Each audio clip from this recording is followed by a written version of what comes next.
Thank you, Dr. Sabella. I know I always have the privilege of being the last speaker. Hopefully it won't be that tedious because it's going to be interactive. So without further ado, let's just dive into the cases. So the first case is a 15-year-old boy who was brought with history of abnormal gait for 5 to 6 years prior. His speech is normal. He's unable to walk on heels. Romberg sign is positive. Plantars are downgoing. There are no cerebellar signs. The mother mentioned that his father's feet look odd. The most likely diagnosis, after reviewing his case scenario and looking at the diagram, is congenital myopathy, Friedreich's ataxia, Charcot-Marie-Tooth disease, juvenile onset SMA, if you will key in your answer.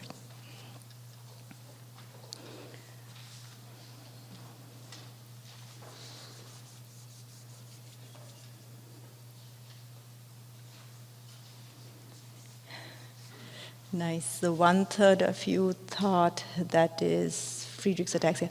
All right, so majority of you got it right, and this actually distribution of your answers brings up a nice discussion about how clinically Charcot-Marie-Tooth disease and Friedreich's ataxia can be close, although they are very different in pathology. So in this case, the inability to walk on heels indicates weakness of ankle dorsiflexors, and Romberg sign positive means abnormal proprioception, which means the ability to perceive the position of one's limbs in space. And so any pathology in peripheral nerve to dorsal column in the spinal cord to thalamus to sensory cortex can cause abnormal or positive Romberg sign. So out of the choices, Romberg sign is never positive in congenital myopathy or juvenile onset SMA, ruling those two out. And then between Friedreich's ataxia and Charcot-Marie-Tooth disease, we are going to have a little bit of a discussion. But this case, keeping in mind the history and the clinical picture, which shows high arched feet and hematose, is indeed one of Charcot-Marie-Tooth disease. So CMT, or hereditary motor sensory neuropathy, is a very heterogeneous group of disorders, slowly progressive, mostly symptomatic, starting in around first and second decade. And the classical signs are distal lower extremity wasting and weakness, like you saw the stork leg appearance in the picture, hyporeflexia, and loss of sensory function, predominantly proprioception, not so much touch and pain. And later, the weakness and wasting also involves intrinsic hand muscles. And owing to the weakness of ankle dorsiflexors, they have to clear the ground, and that results in high stepping gait. In some cases, hypotrophic nerves can be palpable. These patients also have pes cavus, hematose, and some of them may develop scoliosis. Primarily, the pathology may start off as a demyelinating illness, as you see in this picture over here, where after demyelination, the body's response is to remyelinate these nerves, resulting in these thickened nerves. In pathology, these are called onion bulb formation, or it might be primarily an axonal pathology like this. The inheritance may be autosomal dominant, recessive, or X-linked, and the diagnosis is based on the history, plus the family history and nerve conduction studies and genetic testing. So oftentimes we do not do EMG or nerve conduction studies because nowadays it's easier for us to do genetic testing, because the most common variety of Charcot-Marie-Tooth disease is autosomal dominant, primarily demyelinating, caused by duplication in PMP22 gene. So most often we use that as the screening test to look for duplication in the PMP22 gene. Moving on to Friedreich's ataxia, which, as I said, is pathologically a very different disorder, but clinically in some ways can mimic Charcot-Marie-Tooth disease. This is autosomal recessive, and once again progressive, once again presenting somewhere between first and second decade, and can have some features of peripheral neuropathy, just like Charcot-Marie-Tooth disease, and can have bony abnormalities like high arched feet, hammer toes, and scoliosis. So in these ways, it might sometimes be difficult to differentiate. But Friedreich's ataxia pathologically involves spinocerebellar tracts, corticospinal tracts, dorsal columns, dorsal root ganglion, and large myelinated peripheral nerves. So if you have spinocerebellar tract involvement, then you get cerebellar signs and hence gait ataxia, which is never present in Charcot-Marie-Tooth disease. And owing to the involvement of corticospinal tracts and peripheral nerves, you get this very classical sign, which is a combination of absent ankle reflex and upgoing plantar response. That doesn't happen in too many situations. Bony abnormalities include scoliosis, pes cavus, and outside neurology, such patients may have cardiomyopathy, optic atrophy, hearing loss, and some patients have abnormal glucose tolerance test. One other point of view why this might come up on boards is because of the trinucleotide repeat expansion disorders, which sometimes the board likes to ask. Moving on to case number 2, this is an 8-year-old boy who was brought to clinic by his anxious parents because he's so full of energy that they are exhausted just to see him. Further history reveals he has odd neck twists and eye blinking intermittently. He does not display any of these in the office when you are seeing him. All of the following will help you establish this child has Tourette syndrome, except duration of the above movements, hyperactivity, odd repetitive sounds, and age of onset of the above symptoms.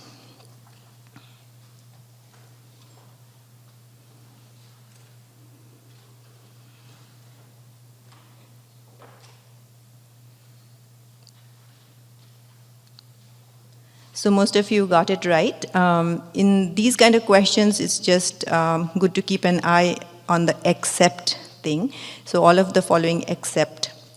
And like most of you have answered, hyperactivity is not a required criterion for diagnosing Tourette syndrome.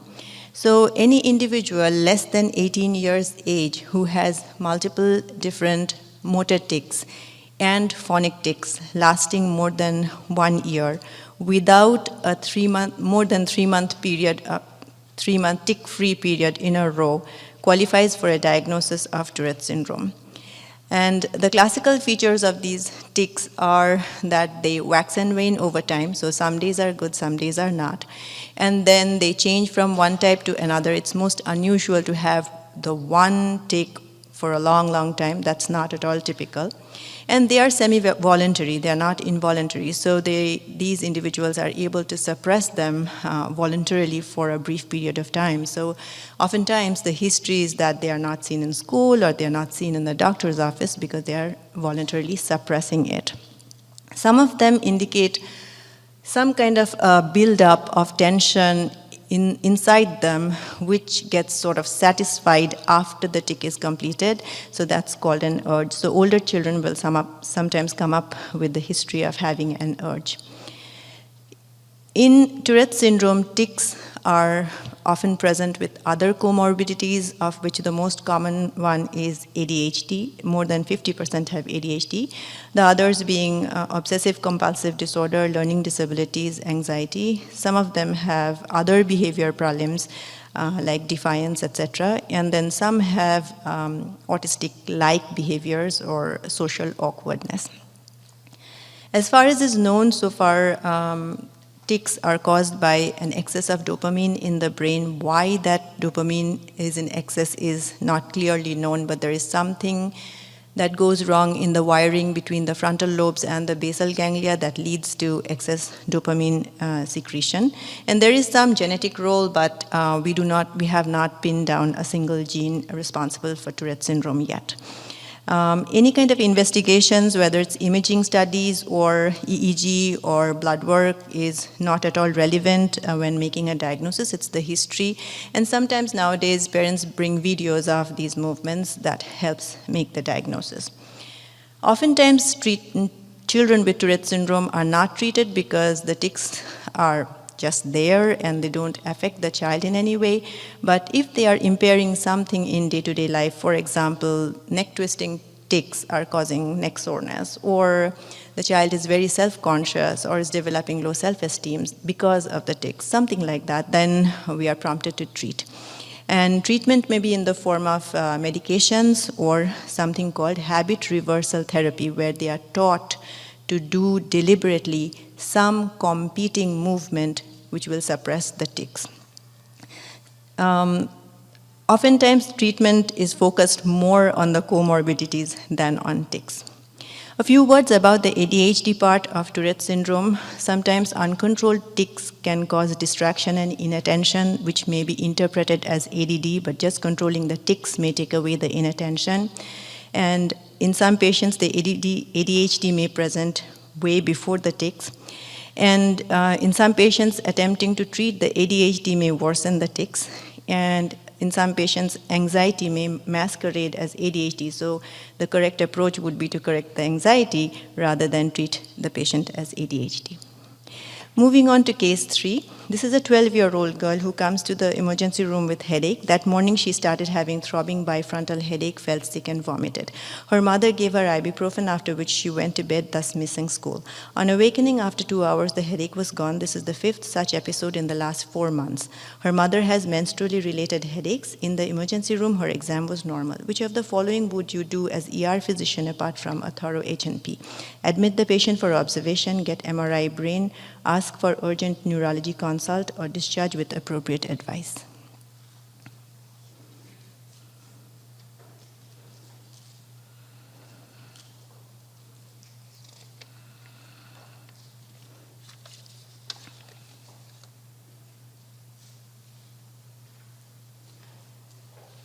Okay, so majority of you have got it right, and the purpose of bringing this case for discussion is basically to bring this 26% who thought that the appropriate thing would be to do MRI, because this case might raise a concern about raised intracranial pressure from brain tumor. However, the things that go against this in this case scenario are the episodicity and the normal exam and the family history. And a more subtle thing which may be a little bit difficult at a general pediatrics level to pick up and may not be necessarily always present is the nausea preceding the vomiting. In raised intracranial pressure, usually there is no preceding nausea which is present in migraine. So this case does represent childhood migraine. Those are some of the numbers for prevalence of pediatric migraine. And the diagnostic criteria include at least 5 attacks, which last 2 to 72 hours, which in adults are typically unilateral, but in children more often they are bilateral. They have a pulsating character, moderate to severe in intensity, and are aggravated by physical activity. At least one of the following should be present during headache: nausea and vomiting, phono and photophobia, so light and sound sensitivity. There are no clear guidelines to say which patient should have imaging, but that is totally individual case determined on case-to-case judgment. And sometimes a patient with the first-time headache may need one, but if this is a very characteristic picture of migraine, you don't need to image the child. If a patient has had a headache for a while and suddenly has a change in the headache pattern, then it might prompt you to do a scan. Occipital location often raises a concern about structural problems. An abnormal exam or seizures coexistent with headache and signs of raised ICP, definitely you're going to do neuroimaging studies. Management acutely would be in the form of nonsteroidal anti-inflammatory drugs with or without acetaminophen, with or without triptans. And then for prevention of further headaches, we advise certain lifestyle changes. And then the last resort is daily preventive medications if headaches are too frequent and impairing anything in day-to-day life. Case 4 is a 4-month-old girl who's brought to the outpatients clinic for a concern about motor delay. On exam, the infant is lying in a frog-leg posture. Spontaneous movements are decreased in all extremities.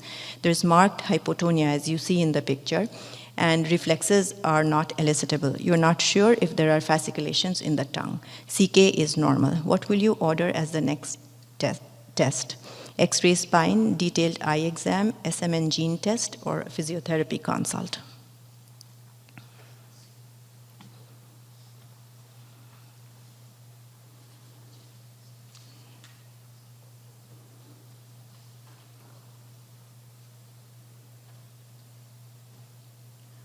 And that is the correct response. It's the SMN gene test because this patient has spinomuscular atrophy, which is one of the most common genetically determined causes of death and disability in childhood.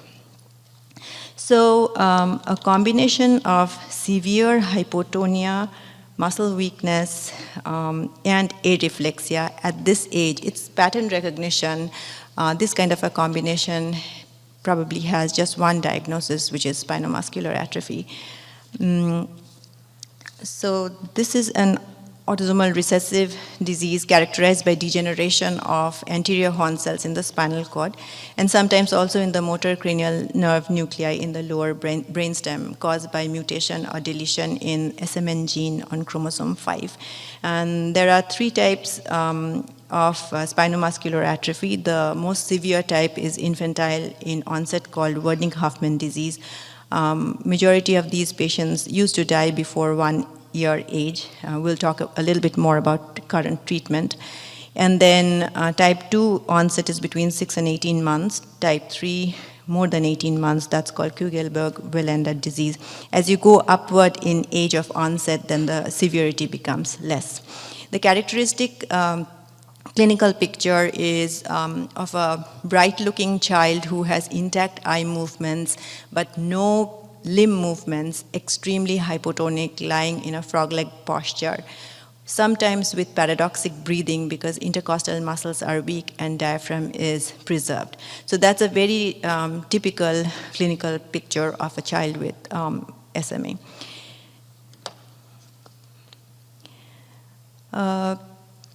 So far, we did not have any specific treatment for SMA, but from December of 2016, this was nusinersen has been the first approved drug with proven clinical efficacy in case control studies in infantile onset patients. It has also been tried in pre-symptomatic and older affected children. It is administered intrathecally. It's extremely expensive at this point. It's an oligonucleotide which acts by increasing the production of SMN protein. So that's why I had some reservations about the prognosis of Wernicke-Hoffmann disease, where normally we would always say children die at by 1 year age, but that may not be the case now.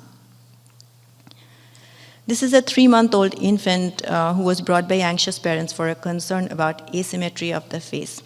After examining the patient, what would be the most appropriate step for the pediatrician? And that's the relevant picture that you see. Tell the parents the obstetrician did not do a good job.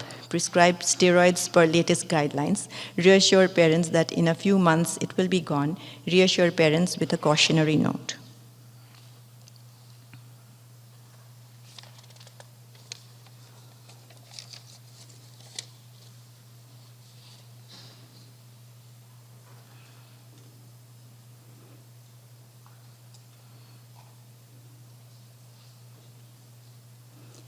Good. So far it's been about 65 to 70, close to 80% response. Yes, that is the correct answer. So we are thinking of asymmetric crying faces. So you reassure the parents with a cautionary note.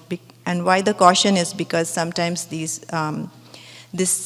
patients may have associated other congenital anomalies, which over time may become more overt. So asymmetric crying faces has been known for a long time. The terminology was probably started somewhere in the early 1970s, and the characteristic feature is that the face is completely symmetric at rest, but when crying, then there is this major asymmetry of only the lower part of the face. And important thing to know is that in this case, this abnormality is because of faulty development of the depressor anguli oris muscle. And in this case here, the depressor anguli oris muscle on the left side is intact, and that's why it's acting to depress the angle of mouth on that side, and it's absent on the other side. So the side of the face that droops is the normal side.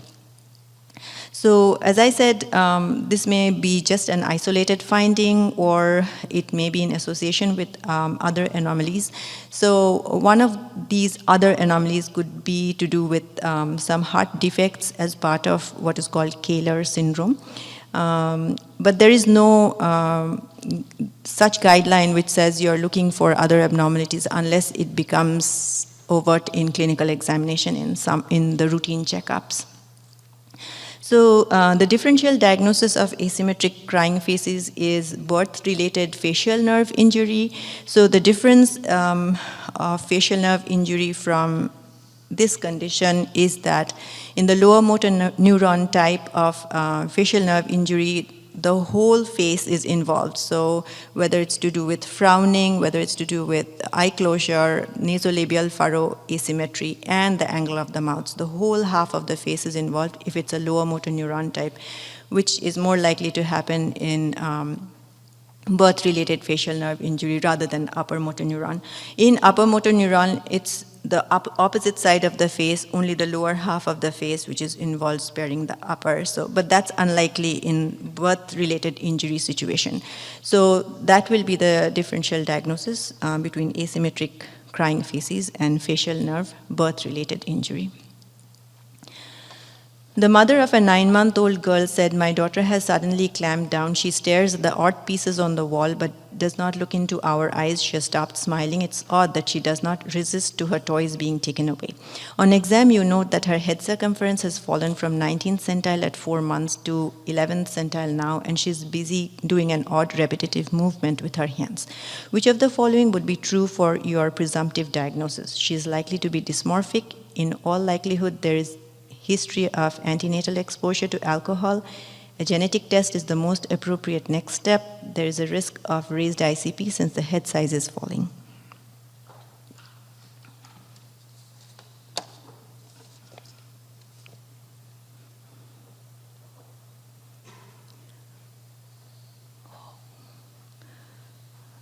And that is okay. We've got to 95%. Okay, good. So yes, that is the correct answer. All of you know this is Tourette syndrome, which is a progressive neurodevelopmental disorder, one of the most common causes of cognitive slowing in girls.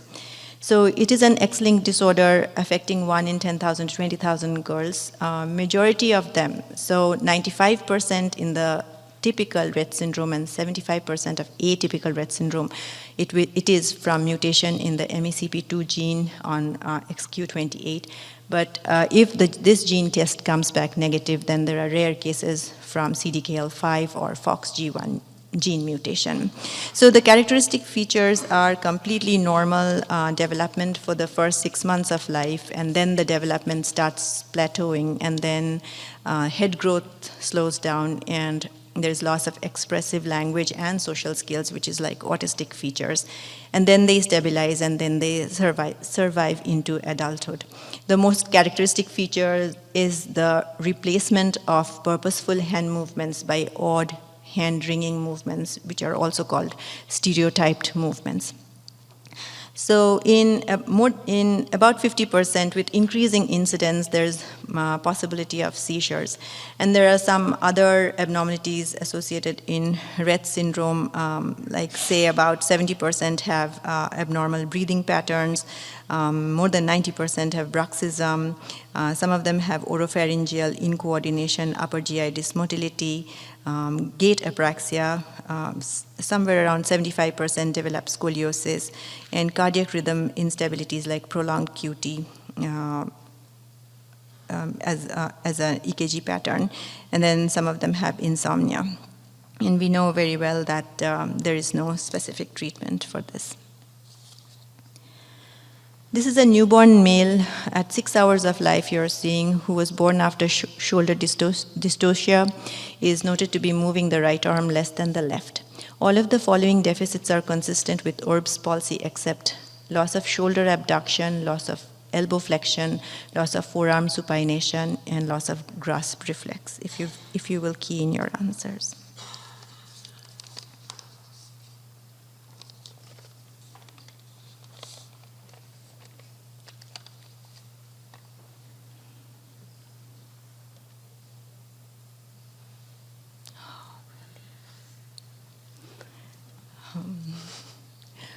That's an odd distribution for this, okay. So what kind of neurodeficits will happen in birth-related brachial plexus injury depends on which nerve roots have sustained injury. So is it the upper part of the plexus or the lower part? In a large majority, 80 to 90%, it's going to be the upper plexus, which is Erb's palsy, which is what we are seeing here. And so you will probably be, it is probably easy to remember this because the shoulder is held right against the torso, which means they cannot do abduction. And then the shoulder is internally rotated, and the elbow is held in extension, so they can't do flexion. And then they can't do this motion, which is supination of the forearm, so it's held like this. So the forearm is pronated. But grasp reflex does not depend on the upper plexus. That has to do with the lower plexus. So in Erb's palsy, it's all to do with this area of brachial plexus. This is responsible for Klumpke's paralysis, and that compromises grasp, which is the C8-T1 distribution. So in Erb's palsy, you don't have loss of grasp reflex, so D is the correct answer. So incidence of birth-related brachial plexus injuries can be up to 1 per 1,000 live births. Typical story is how was provided in this case scenario with a large baby, often infant of diabetic mother being born with shoulder dystocia, but it's good to know that it can happen even in normal-sized babies without any obvious history of fetal trauma. And like I said, 80 to 90% of these happen in the upper part of the brachial plexus. That's called Erb's palsy. In that, just because of the C5, C6 location from where the phrenic nerve comes out, you should also be looking for diaphragmatic weakness. And rarely it involves the lower plexus, which is called Klumpke's paralysis, and there you should look for associated Horner syndrome. Management is with immobilization for the first 7 to 10 days of life, and then you start physical therapy. Most often they recover quickly. Some may take a few weeks to months. But if there is no recovery in the first 4 months, then you're looking for surgical intervention. Case 8 is a prior well 7-year-old girl who presented to the emergency room with 12-day history of difficulty walking, now completely unable to walk. She had a runny nose without fever 5 days before that, which was followed by non-specific pain in the thighs. There are no bladder bowel symptoms. On exam, there is weakness in the lower extremities. Reflexes are not elicitable anywhere. She appears to have intact pinprick sensation. Romberg sign is positive. All of the following can cause death in the above case except cardiac arrhythmias, respiratory failure, bulbar weakness, and increased intracranial pressure.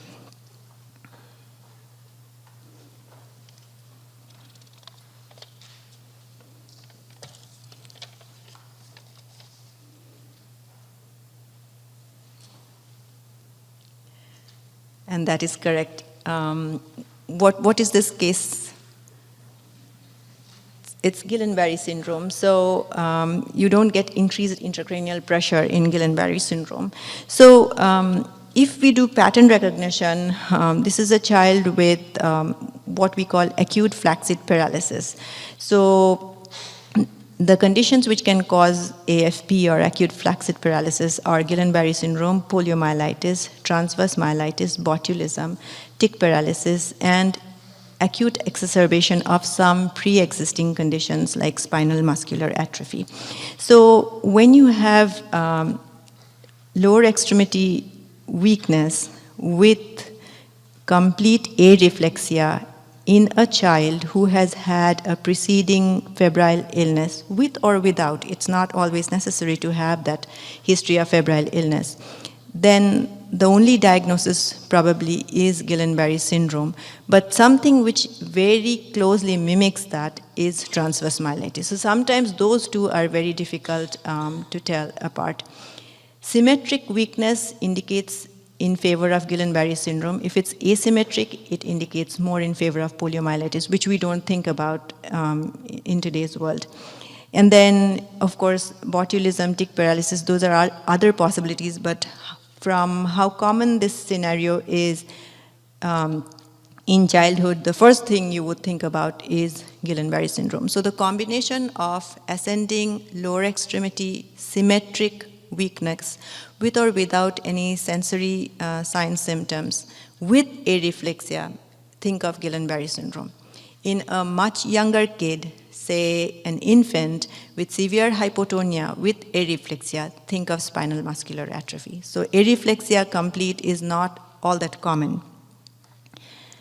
So Guillain-Barré syndrome is an acute inflammatory demyelinating disorder of spinal nerve roots and peripheral nerves. In some patients, as in this case, you will find history of some infection. And it results in, as I said, ascending symmetric lower extremity upward to upper extremity motor weakness with mild sensory involvement, within about 25% cases autonomic involvement. And that's the reason why some of them can have cardiac arrhythmias. And then usually symptoms in Guillain-Barré syndrome progress for up to 4 weeks and then they stabilize. The way to diagnose would be EMG studies to look for patchy demyelination. And after the first week of onset of illness, then CSF shows increased protein in the absence of increase in cells. So that's the typical term for that is albuminocytological dissociation, which becomes overt only after the first week. Not many times MRI is necessary to make a diagnosis of Guillain-Barré syndrome. The history is very classical, and then if you can get an EMG and show the demyelination on an EMG, that helps. But sometimes, as I said, it's difficult to tell transverse myelitis apart from Guillain-Barré syndrome, because even in transverse myelitis, there might be a preceding little bit of febrile illness and then lower extremity weakness and areflexia.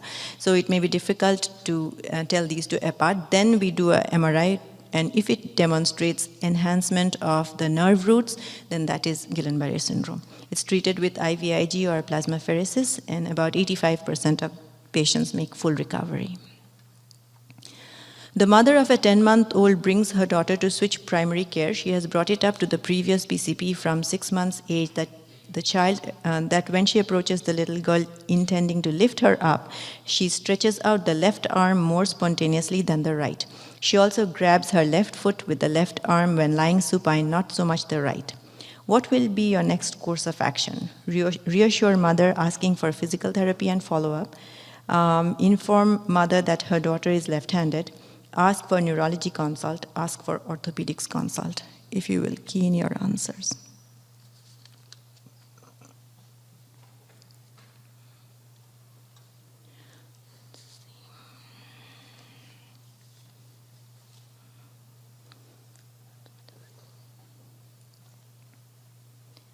And that is correct. And what are we thinking over here? So right side hemiparesis, from what cause we still don't know. So theoretically, the cause may be a congenital malformation in the left side of the brain. It may be a slow chronic infection. It may be a slow growing tumor. But the most likely cause of this clinical picture at this age is perinatal stroke. So this case scenario in old times used to be called acute hemiplegia of childhood or congenital hemiplegia. Now it's called spastic hemiparesis from perinatal stroke. So the incidence of acute ischemic stroke in children is 2 to 4 per 100,000 children per year. And out of these, 25 to 30% of all childhood strokes happen in the perinatal age, which starts at 20 weeks gestation to 28 days postnatal life. The common location of childhood stroke is left middle cerebral artery territory, and stroke is a major cause of both mortality and morbidity. As long-term effect, it may cause motor deficit in up to 65% of patients, and other problems may be cognitive defects, behavioral problems, and epilepsy.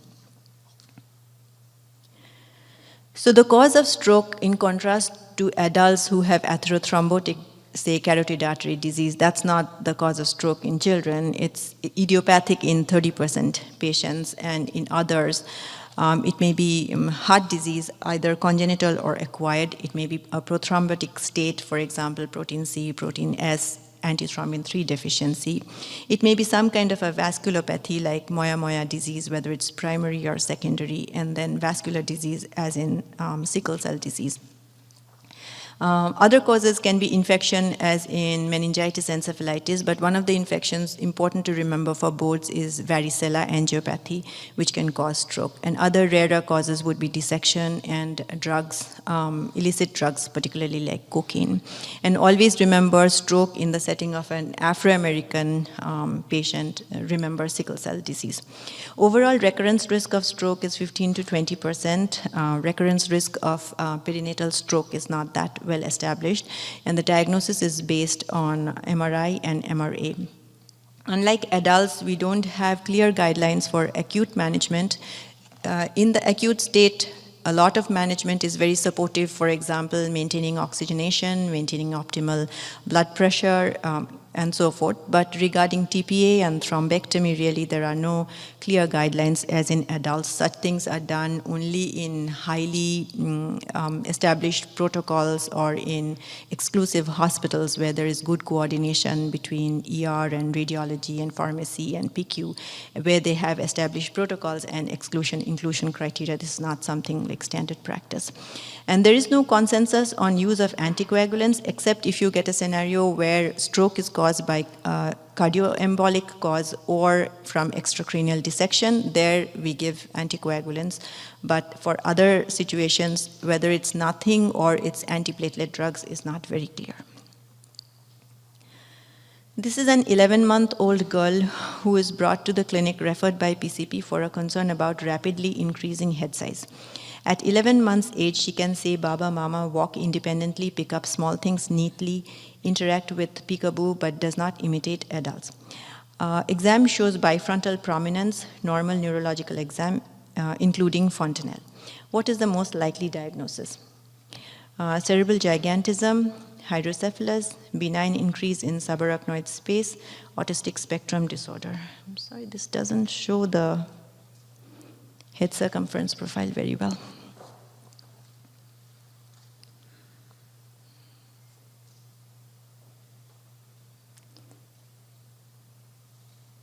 And that is correct. The majority of you got it right. So why is this not cerebral gigantism? Because such patients are developmentally very delayed. The patient in the case scenario is developmentally completely appropriate for age. And cerebral gigantism or Soto syndrome patients also have other dysmorphisms, and they are physically overgrown as well. Why is this not hydrocephalus? It particularly mentions normal fontanelle. So in hydrocephalus, you expect a large, for age, open anterior fontanelle may or may not be bulging. And also other examination findings may yield evidence of spasticity in the lower extremities. So this is not hydrocephalus. Some patients with autistic spectrum disorder do have large head. I think it's about some 20% of them, but this patient is developmentally normal, so it's not likely to be autism. Hence, this is indeed C, or benign increase in subarachnoid space. This in one study, the number of children who got benign macrocrania of infancy or benign increase in subarachnoid space was 16%. The other names for this condition are extra-axial collection of infancy or external hydrocephalus or benign macrocrania. I don't think it's good to use the term external hydrocephalus. It just mixes up with true hydrocephalus.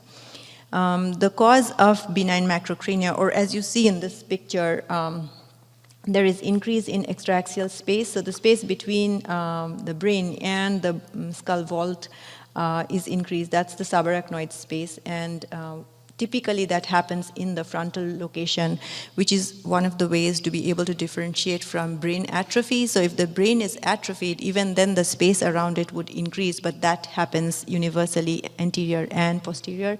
But in benign increase, the increase in subarachnoid space is preferentially in the frontal location and a little bit in the falx region, so in the interhemispheric space. And why that happens is believed to be because of immature veins coursing the subarachnoid space, so the absorption of CSF is not that effective. In some cases, there is a little bit enlargement of the ventricles, but never anything that would look like true hydrocephalus. Sometimes we may have some difficulty in differentiating this increase in space from a collection in that space, for example, a subdural hygroma or an after effect of bleeding in the brain. So that is something that we should keep an eye for. Neurologically, these patients with benign macrocrania are completely normal, or sometimes may be slightly delayed in gross motor functions and may have mild hypotonia, but that's about it. They are not, otherwise neurologically they are normal. And their head growth jumps somewhere between around 6 months age from their original curve, and then it tends to stabilize somewhere between 18 and 24 months. And even on the imaging finding, this gap between the brain and the skull resorbs by about 2 years age. There are some genetic conditions with increased subarachnoid space like mucopolysaccharidosis, achondroplasia, Tourette syndrome, glutaric aciduria type 1, and Menkes disease, which are very serious conditions where the child is not going to be normal, obviously. But the imaging finding may sometimes be somewhat similar. This is a prior well 3-year-old girl who was brought to the clinic with history of abnormal gait for the last 3 months. Developmentally, she has been normal, although she is not fully toilet trained. On exam, she has mild hypertonia in the lower extremities with brisk knee and ankle reflexes. Heel cords are tight. Plantars are upgoing. A sacral dimple is noted. Rest of the exam is normal. What will be your next step? Scoliosis X-ray spine, EMG nerve conduction studies, MRI brain, MRI spine.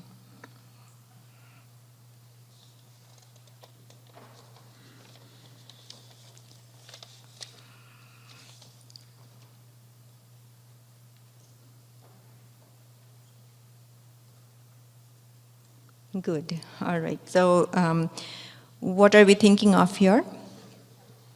Tethered cord. Okay. So basically we are thinking of occult spinal dystrophism of some kind, whether it's tethered cord or something else.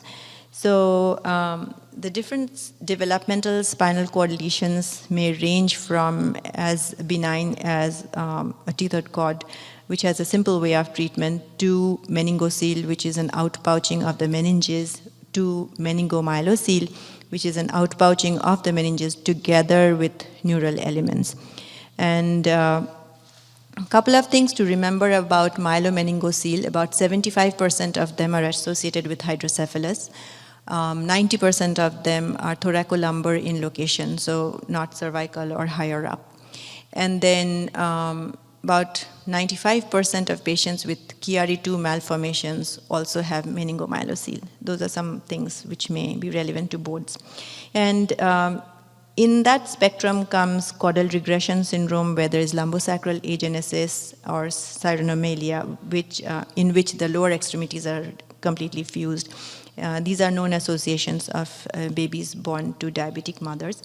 Diastematomyelia is splitting of the spinal cord with a bony septum, and hydromyelia is a fluid collection within the spinal cord lined by ependyma.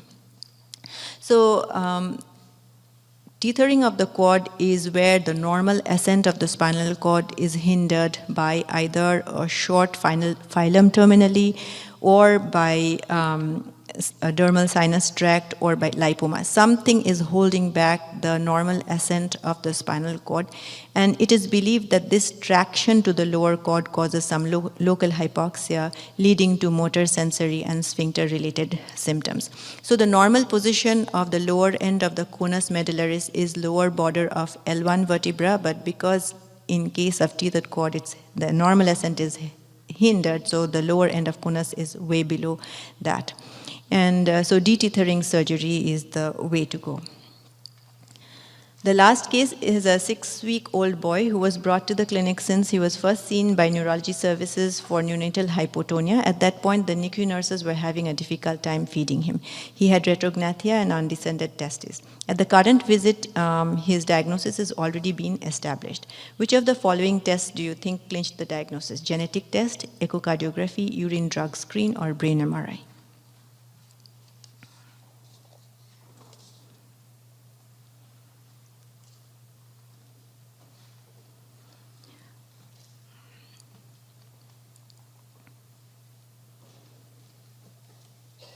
Nice, good. So all of you all are thinking of Prader-Willi syndrome. So presentation of Prader-Willi syndrome as a neonate, the hallmark is hypotonia with poor feeding. So whenever the question arises about poor tone in a newborn baby who we are struggling with feeding, then you must think of Prader-Willi syndrome. Typically, initially they have failure to thrive, but later on, owing to indiscriminate eating, they end up being obese. Other features are short stature, hypogonadism, some other dysmorphisms like almond-shaped eyes, narrow bifrontal diameter, and triangular mouth, so forth. They are cognitively delayed and have a lot of behavioral issues, including some autistic-like behaviors. Over time, the hypotonia corrects itself, the hypogonadism stays, and gradually obesity and behavior problems become most overwhelming.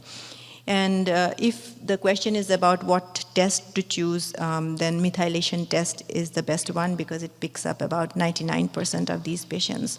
So their genome has genetic information in 15q derived only from mother in the large majority of patients. In about 30%, they have 2 intact chromosome 15, both coming from the mother. And the least possibility is a mutation in the imprinting center. All right, so that's what I have for you today. Thank you so much for your attention. All the best for your boards.